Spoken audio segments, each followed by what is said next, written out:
I am Count Mozart, your vampire host extraordinaire and the only immortal host in the world. Introducing the bold, the beautiful, the beguiling and bewitching Bella. Hello, everybody. Hello, Carmen. Good evening. This is the end. Beautiful friend.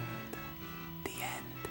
Jim Morrison. Jim Morrison, the Lizard King, the poet, the writer on the stone. James Douglas Morrison. Jim Morrison. You ready for this? Yes, I Are you am. ready for this? You bet I am. This is a big one. I love this Jim Morrison. You know, I'm thinking about channeling him through this show. We're going to celebrate him. Oh, yes. You know, it's all been said, pretty much. But the conspiracy theories and the alternative endings to his life, we're going to cover a lot of this. But let's get into the celebration part first. Oh, yes. You know, look at that guy. Scottish. Very Come on. good looking. You know, that S-O-N at the end of the name, that's always a Scottish. That's always Scottish, baby. Oh, man, what a great-looking guy. Oh, yes. You know, chance meeting. You know, let's skip over the kid stuff, right? Let's get to the adult stuff. He's in the Venice Beach, and he runs into a pal of his, Ray Manzarek. Right. You know, they were in film school together. Chance they meeting? were. No, they haven't seen each other for a while. And he runs into him, Ray. Another character, too, you know. It's almost like you could do a show on Ray Manzarek. This guy was... These two... You know, you heard of Jagger and Richards and Lennon and McCartney, you know. People usually just talk about Jim Morrison. What about Ray Manzarek? I don't know. These two, man. I know we had the whole band of the Doors. Right. You have the Ray Manzarek, who's like the keyboards and the organ and stuff. And you had Robbie Krieger, and you had John Densmore on the drums. And of course, you just said it. That word that you used, enigmatic. He was the enigmatic frontman of the Doors. Jim Morrison, man. Yes. What a guy. But again, this meeting, when they met back up after not seeing each other in a little while, and he's like, hey, man, Ray says to Jim, he's like, what do you got? What do you got for me? Oh, I've been writing poetry, and I've been doing this. You know, listen, it's the 60s, you know what I mean? Oh, It's yes. oh, my God, peace and love. Oh, All right? Yeah. Oh, yeah. There's some drugs flying and around. drugs, exactly. LSD and shit like that. He's living on some rooftop, you know, shirtless, and the hair flowing. Yeah, all that freedom. And those looks, you know, all that freedom. So he reads him a song, and I think one of the songs he wrote just by looking at some girl on the beach, you know, and it's like that's who he was. And Ray looked and said, "Oh man, this is it," you know. Hey, you want to start a band? I mean, it was that stupid, you know what I mean? Right. That. Was he a singer already? No, that's the thing. No. Oh, so. You know, people who went to school with this guy, Jim, and that knew him and everything, they were like, I never even heard him sing. He's just, you know what I mean? He was sent here to do that. Yes, he was a natural. It's a natural, you know? And I love that Oliver Stone movie, who a lot of people, they pan that movie. Like, it wasn't real. I mean, you know, it is Hollywood. You know, you gotta, you know, even Jim would understand that because he went to film school. So that leads us, you know, we can do a little of the talk about the dad, who was an admiral in the Navy. Right. A real prick. You know, it's true. He didn't like him. Yeah, I think he wanted him to go to military school. Yeah, of course. You know how those guys are back Yes. then. And, you know, almost all kids had, you know, dads in the military somehow, some way. They want them to follow that tradition. They wanted them to. And, you know, and he's running around, you know, he's moving around. Imagine living like that. You know what I mean? Like school to school to school, and this poor kid. And, you know, the dad probably was really heavy on him. And there are, we won't get into it, but, you know, Jim, there was some talk of abuse, not by his dad or his mom, but somebody else in the family. So that's, and I think that's coming up in some movie that's coming out. But there were some issues, let's just say. Right. And he did not like that guy. I think he said his parents had passed away. Too many people. You know? That's what he would tell people. And what does that tell you? So he had a brother and a sister, you know. And, you know, in that famous song that they did at the Whiskey, and I know I'm jumping ahead a little bit, where it's like, he walked down the hall, and he went to the room of his sister, and he walked down the hall, you know. Right. It was a big deal. So back to the Doors and his writing, they took off. But speaking of the dad, who was, in fact, the dad was involved with. Okay, so now Vietnam is coming around, but again, I know Count Mozart jumping around a little bit, but the Doors take off. Okay, let's get that out of the way. The Doors take off. Number one hit, Light My Fire. I mean, these guys, what a band, right? Great band. And it still holds up today. They're just phenomenal. But they were at the right place at the right time with the right lead singer. Everything had but it was Jim, I always kind of, Count Mozart believes it was always Jim and Ray, to tell you the truth. Right. And I know, great band. Right. Not taking away from the other guys, but without Jim, you got nothing. Yeah, women love him, People love him. Yeah.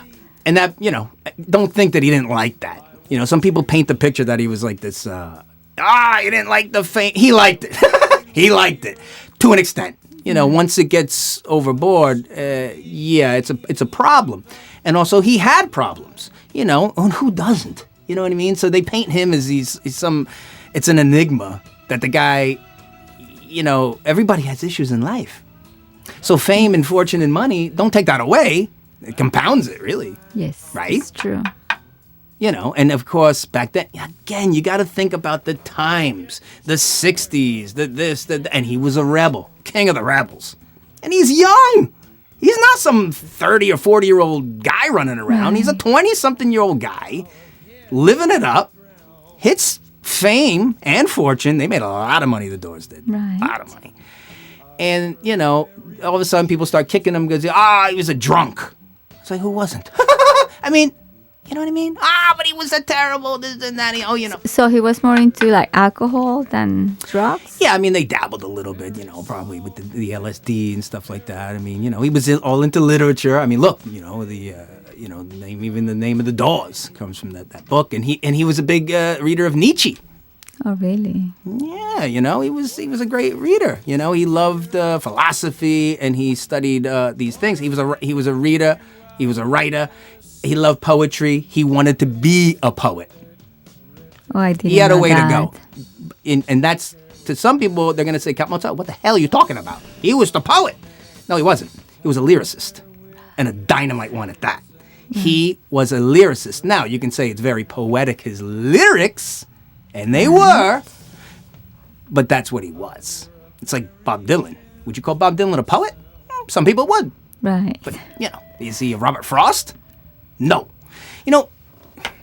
That's why Count Mozart and Jim would get together and get on swimmingly, because we'd be upfront with each other. Jim was well on his way to he could have become one of the greatest poets, but that takes a lot of time. Right, that's a process, yeah. That's a process, and that's not easy, folks. Poetry is just as important as music, but it is a different dynamic. Count Mozart can do a poem right now. Bella, you want me to do a poem? Yes, please. Okay, I'm going to make something. Here's a poem. The blue sprinkles off the glow of the glasses in my vision. But the light attacks me like a bird of prey. Actually, that's a pretty good poem. But you know what I mean. It's kind of nonsense. You know what I mean? It's really stream of consciousness. Now, if I had Ray Manzarek putting a little with some music to it, that might be a hit. The blue sprinkles off the glow of the glasses in my vision, but the light attacks me like a bird of prey. Hey, that might be a hit. Yeah. I think we gotta put that some. Maybe music. You got some talent. I really believe it. But I love this Jim Morrison. He would be F you to the system. He hated. He hated politics. He hated war. He hated all that crap, man. And he was. But they were afraid of him, right? Because he had this power. The FBI had him on the list, just like your John Lennons of the world and things like that. They had him on a list. I mean, he was powerful because it was that, it was that pushback, that 60s rebellion, against the man, It's funny how most of those people became the man. And they find him dangerous to society. He was very dangerous because he would as the years would go on, he became more vocal, and he'd go out and he'd tell the audience just what he thought of them.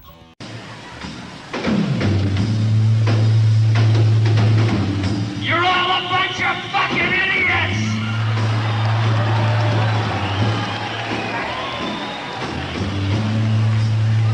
Letting people tell you what you're gonna do! Letting people push you around! How long do you think it's gonna last?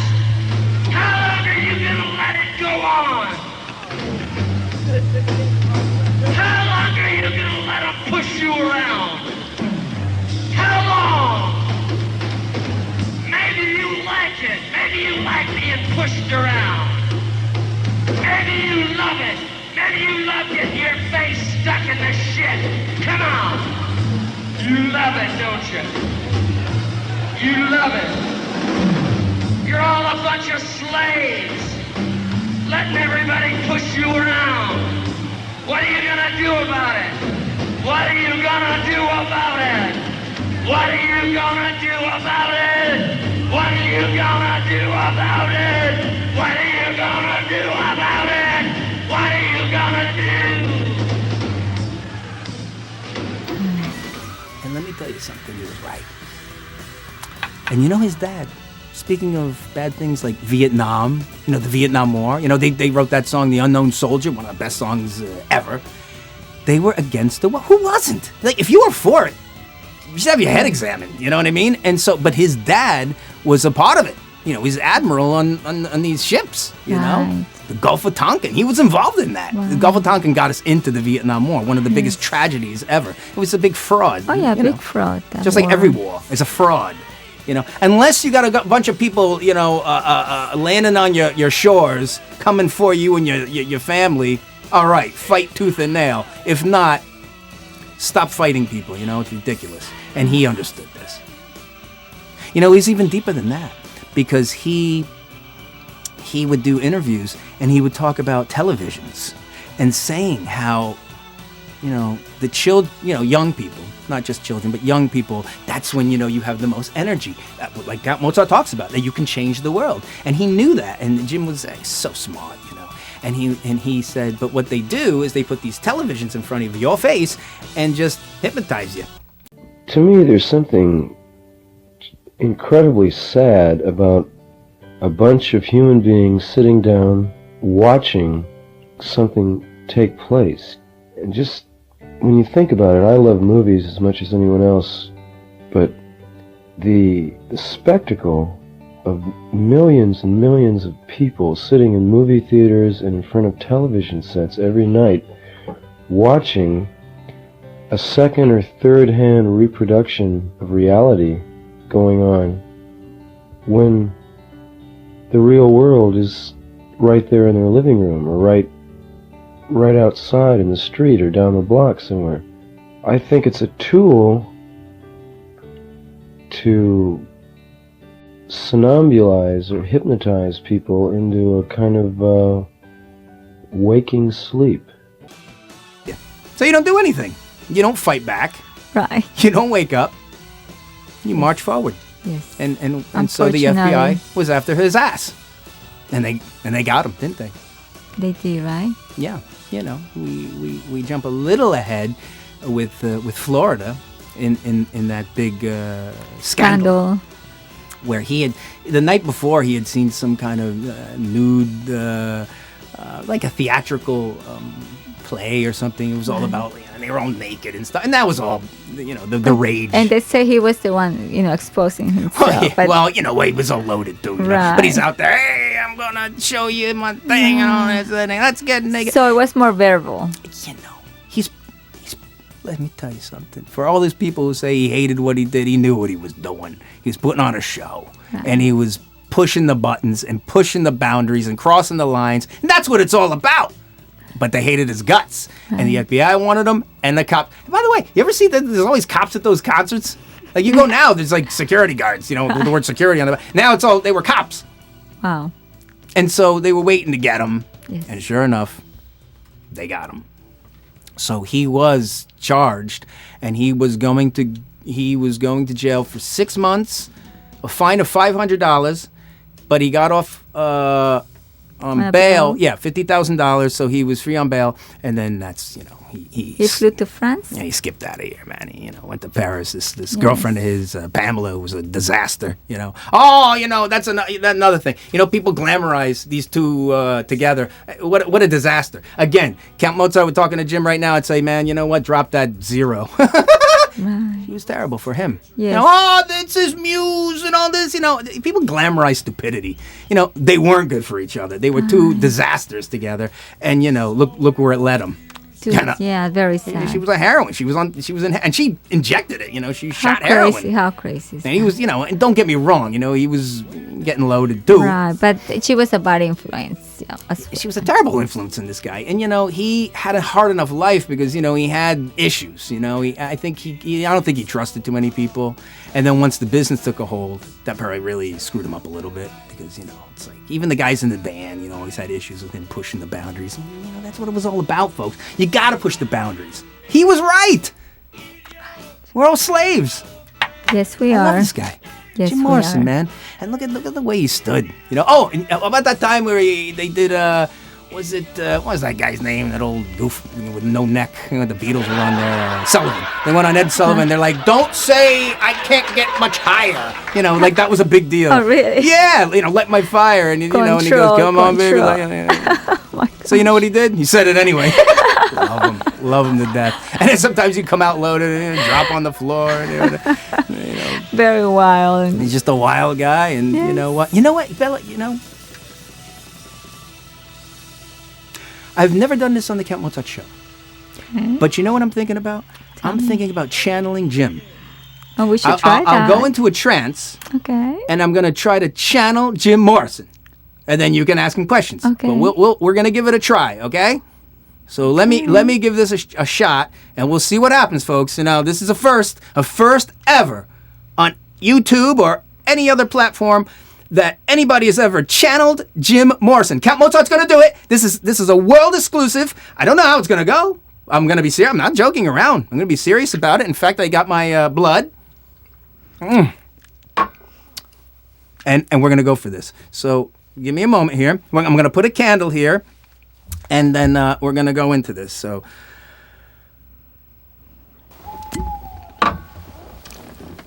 I got the candle. I'm gonna meditate a little bit here.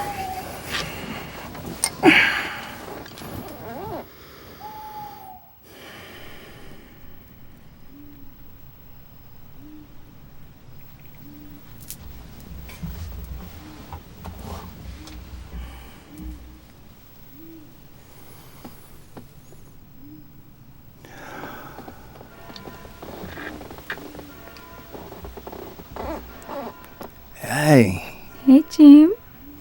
Is that you? Get it on. It's me. Some people believe you're... Wow, what is going on here? Some people believe you're gone. I am gone. I've been gone, but I'm with you.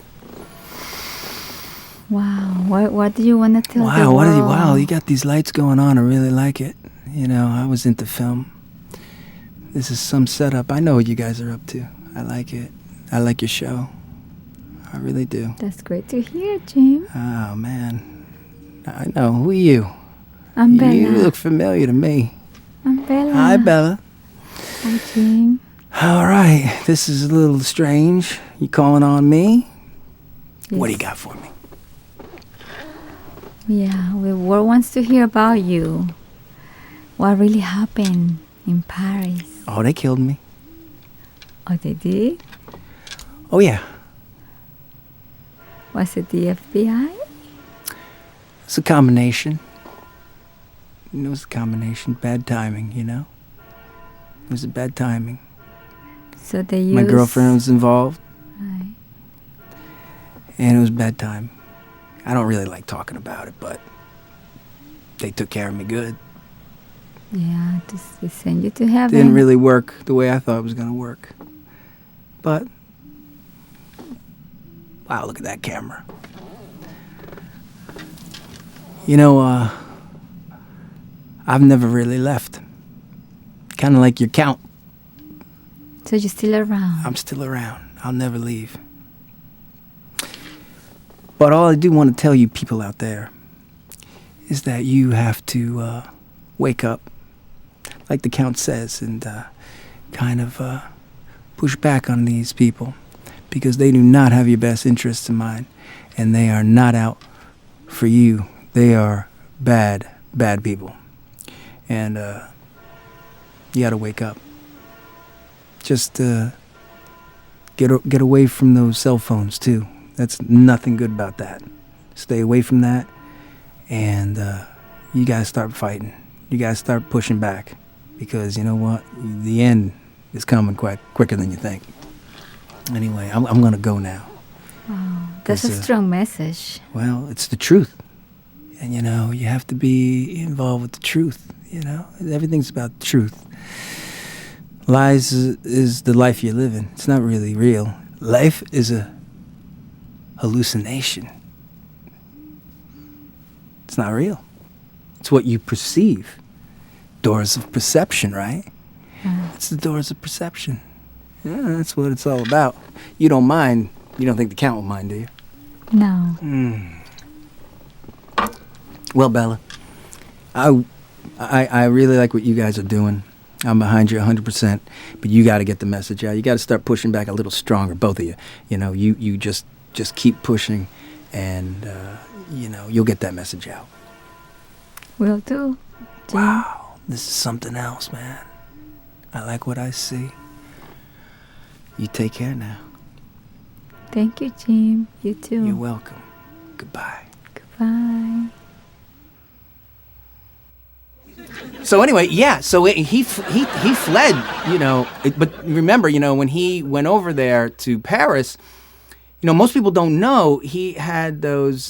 He had a couple of those paternity suits going on too. So there was a couple of paternity suits going on. Wow. He was gonna do jail time. He took off. He escaped. He took off. Oh wow. And now there are three. First of all, the death was his death to this day is just a rumor mill, because you got a heroin addict who is his girlfriend, Pamela. You know, he had another a woman who they did like a Celtic marriage, and her name was Patricia Keneally, I think. Okay, so there were And two she was an women in Irish. his life. Yeah, two women. More. You know, he loved a lot of women. Right. But these two, and this one, they did have a little ceremony. You know, he was Scottish. He was, you know. And they did this little ceremony. He gave her this thing. My wife. He'd call her my wife. And so Patricia, Count Mozart did read the book of Patricia, and I agree with her on a lot of things, actually. In fact, he wore fry boots. I love that. You know, I love those fry boots. Yeah, Jim Morrison wore fry boots. How about that? Do you know that, folks? He wore fry boots, you know, slipping off in those nice leather boots. Anyway, but she would, because she was like a journalist. That's how she met him. Like, you know, she interviewed, she was like a rock journalist and other things. But she interviewed him, and she was always straight with him, and that's what he loved. So when it came, you know, he published poetry, and that's kind of where I was going before Count Mozart was. So please don't, I know you love Jim Morrison to death, and I know the poet thing, and, you know, it's very romantic. But even she would say to him, he's like, look, so he had these poems printed, and he got very emotional when it was printed. He wanted to be a poet. But she was even said to him, she said, Jim, you know, you got a ways to go. He's like, you know. She was very honest. She was honest with him. I feel, and I told him this to his face, that as a poet, he was a great songwriter.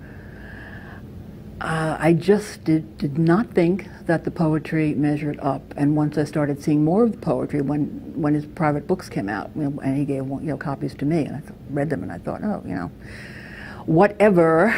If I have to work harder reading it and interpreting it than the creator did writing it, then I think that's very, very wrong.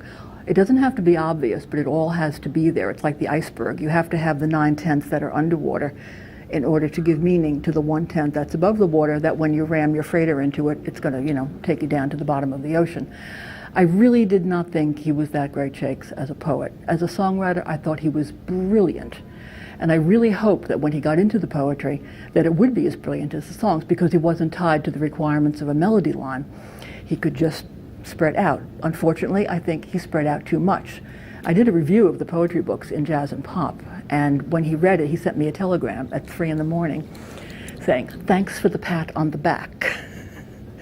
And I thought, okay, I got my point across, obviously, but he went around telling everybody that that was the first time that anyone had ever reviewed his work and not him, which made me very proud because we were in a relationship by that time, and I was very concerned that I would be perceived to be too lenient on him, perhaps, and maybe I was too hard the other way, which is just as unfair and just as biased, but I felt I had to be honest with him, especially about the poetry, because I knew how much it meant to him. They are filming something in the street in front of our house. I'm sorry, no. That's something you scribble in the margins of your notebook during film class, for God's sake. It's not something you put into a book and expect people to take it seriously. But on the other hand, you get something like the Soft Parade with Tropic Corridor, Tropic Treasure, what got us this far to this mild equator. You're knocked out by that. It's a punch because the music is the arm strength behind the fist. And I just wish the poetry could have had more, and maybe it would have as he grew older, as he got more into it. It probably would have done, but he just ran out of time, unfortunately, or had it taken away from him. And isn't that cool? Yeah. He's a man. I mean, the most talented man, a cool guy. Yes. I'm not going to dwell on his problems. Who cares? Who doesn't have problems? You stuck with, walk in his shoes and see what happens, right?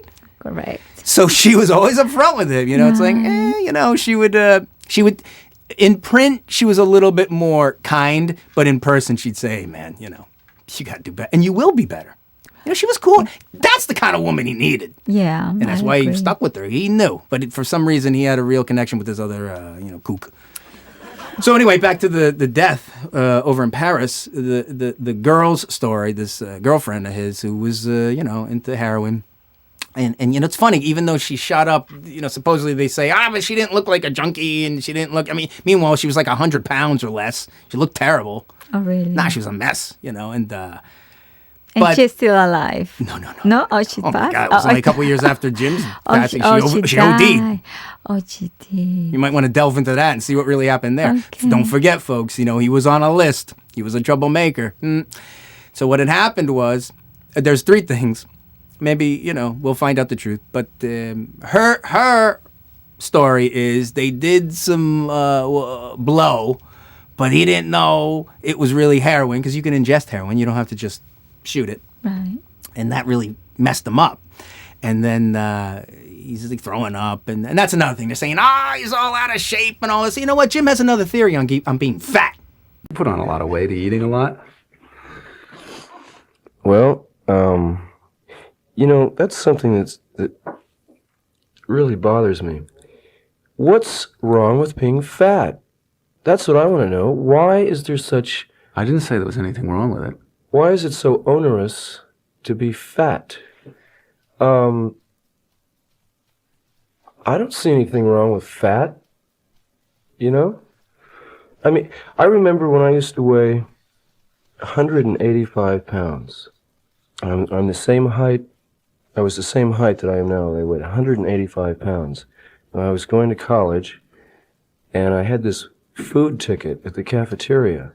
And the cafeteria food is mainly all based on starch. It's cheap food, right? And so I don't know what it was, but I just felt like if you missed your meal, you just, I just figured, well, I was getting screwed, right? If I missed a meal, I just blew it. So I'd get up at 6:30 every morning just to make breakfast, right?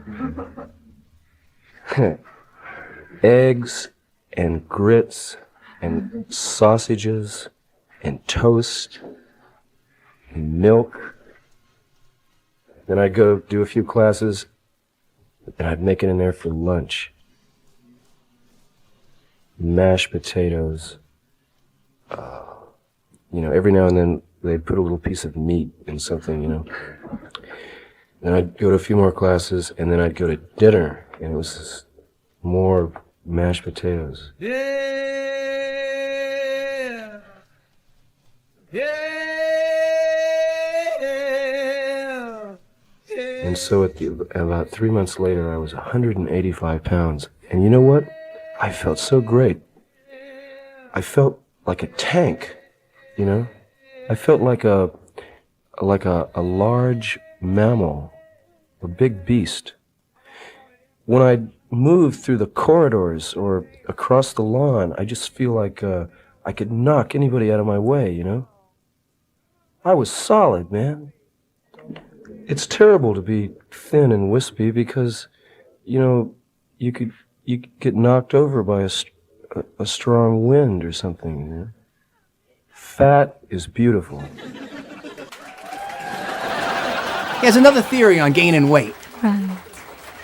Anyway, they were like, oh, he's out of shape, he's this and that. So they're building up this big thing, especially after that Florida thing. It's like the machine went into overdrive. And you see that today, don't you, folks? If someone is in your crosshairs, they come after you.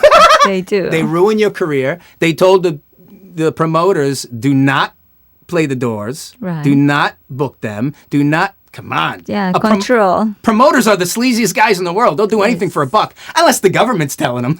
Exactly.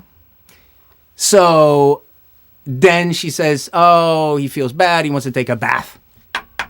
And he goes to the bath, and she goes to bed, and that's it. He wakes up, and he's dead. Right. Nah, he's not under the water. Right. Oh, no. They come. Oh, it's a heart attack. Meanwhile, the doctor, supposedly, there's like no record of this guy. There was no autopsy. There was no body ever seen except for this chick who says this. And, I guess, they've interviewed a couple of guys who, we went there. We saw the bathtub and it was still warm. Warm? Well, he was warm. So there Crazy. was nobody? Yeah, the manager went over there or something and he never even looked. And, even Ray Manzarek's going, hey, man, come on. You never even took a look? This is strange. So then the other thing is something happened in this club there called the Rock and Roll Circus, which he always went to. And he was there that night against what she said. So he was there. People have, have stated this. Right. And there was they had stated that there was a guy who was passing out in the bathroom there. In the club. Hello, Jim. Right. And whether, she was getting her delivery and they gave it to him or something, they moved this guy out of there because A, the guys who sold the drugs don't want to get in trouble because they gave the potent dose. Right. B, you don't want the club owner doesn't want to, lose his business or have bad press.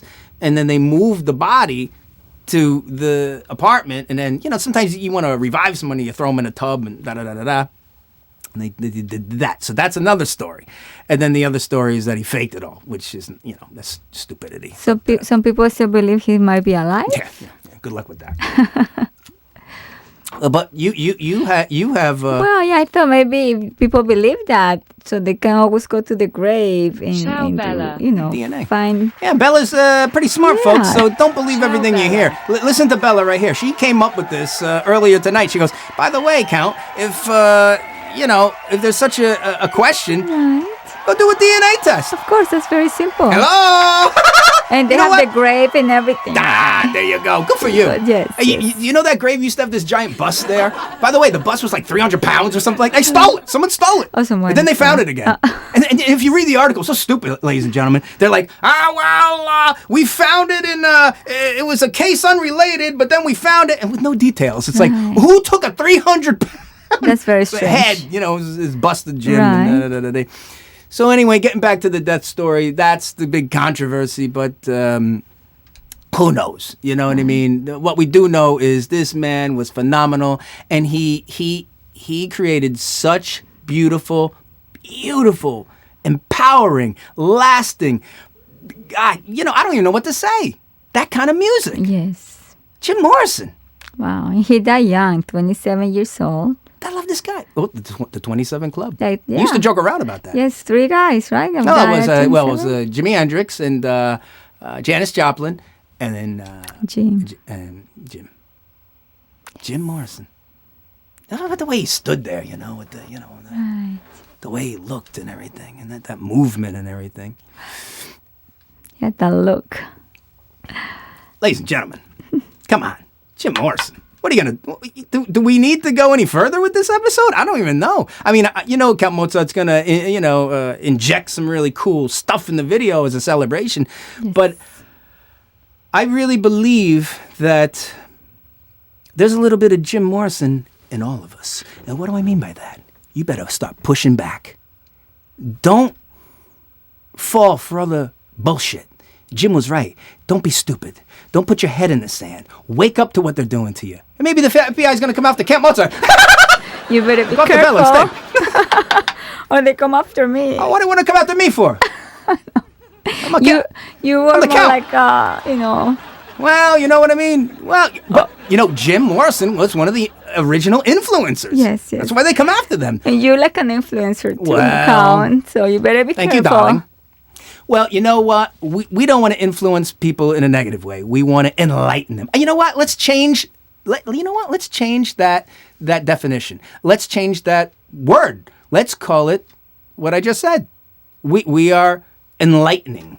Yes. We're enlighteners. How about that? I like that. And I like that too, better than influencer. I hate that word. It doesn't sound so good. Enlighteners. And enlightening means carrying on what Jim... Now, if you love the Doors, like you say you do, and you love Jim Morrison, like you say you do, show it.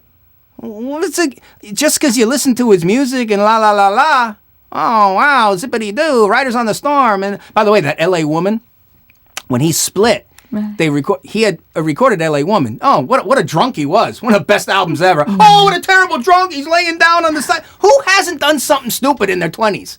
And been loaded. I knew plenty of freaks back in Vienna who were always laying in the gutter. Look at me. And I'm Mozart. I was a drunk bum. Hi, man, come on. Anyway, that's, what? So they was kicking this guy. By the way, if you look at some of these documentaries, my point is, he called back, I think it was Dinsmore, and he was like, how's the record doing? Oh, it's doing great. You know why? Because he said he's coming back. He was coming back. He wanted to come back. He wanted to go on tour. He wanted to do those songs, Riders on the Storm and all that. He L.A. Woman. He wanted to come back and play. He was not done. He went off to Paris, and we didn't hear anything from Jim one way or the other for about a month and a half, 2 months. Record had come out. L.A. Woman was doing great. People say, the Doors are back. The critics said the Doors are back with their intensity and power once again, and critics loved it, and sales were doing very nicely. And Love Her Madly was a hit single, so you had a hit single on an album that had some great long songs, Riders on the Storm and L.A. Woman and like that. And Jim called John Densmore and asked John how the record's doing. And John said, oh, man, it's doing great. It's racing up the charts and people love it. And Jim said, oh, it's terrific, man. He said, man, as soon as I get back, we got to go on the road. I want to play those songs live, we never got to play those songs live. John said to him, exactly, man. Boy, I'd love to play L.A. Woman and Riders on the Storm. We could take a bass player with us. And Jim said, yeah, why don't we take that guy that played with us, that Jerry Sheff guy, man. We'll take him on the road with us. And John said, yeah, that's a great, we'll take him. Maybe we'll take the guitar player. Maybe not. Maybe we'll get some other guitar player. At least take the bass player along. And Morrison said, boy, I can't wait to play those songs. As soon as I get back, man, let's book a little tour. What do you say? And John said, okay, man, when are you coming back? And Jim said, I don't know. I'm having a pretty good time. And, I'll be here for a while yet. And John said, okay, man, well, next time I talk to you, stay cool, man. Enjoy yourself. And that was like in the early June. That was early June. And then by July 3rd, that was it, man. But as fate would have it. Yeah. So anyway, folks, again, my Count's message is, listen to what he was telling you.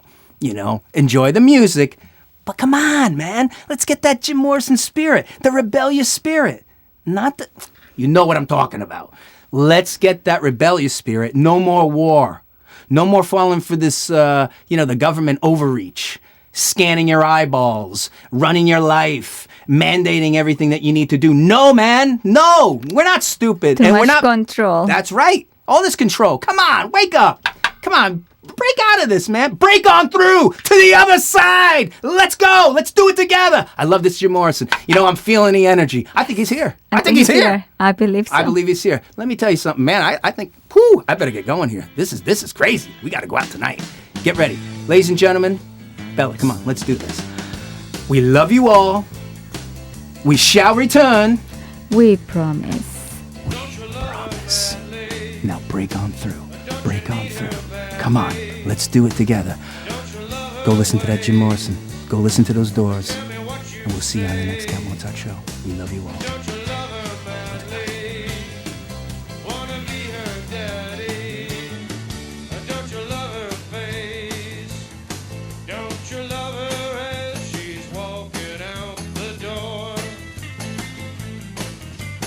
Like she did 1,000 times before. Don't you love her ways? Tell me what you say. Don't you love her as she's walking out the door?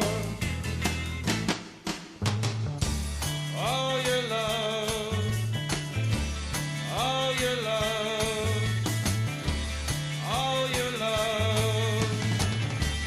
All your love.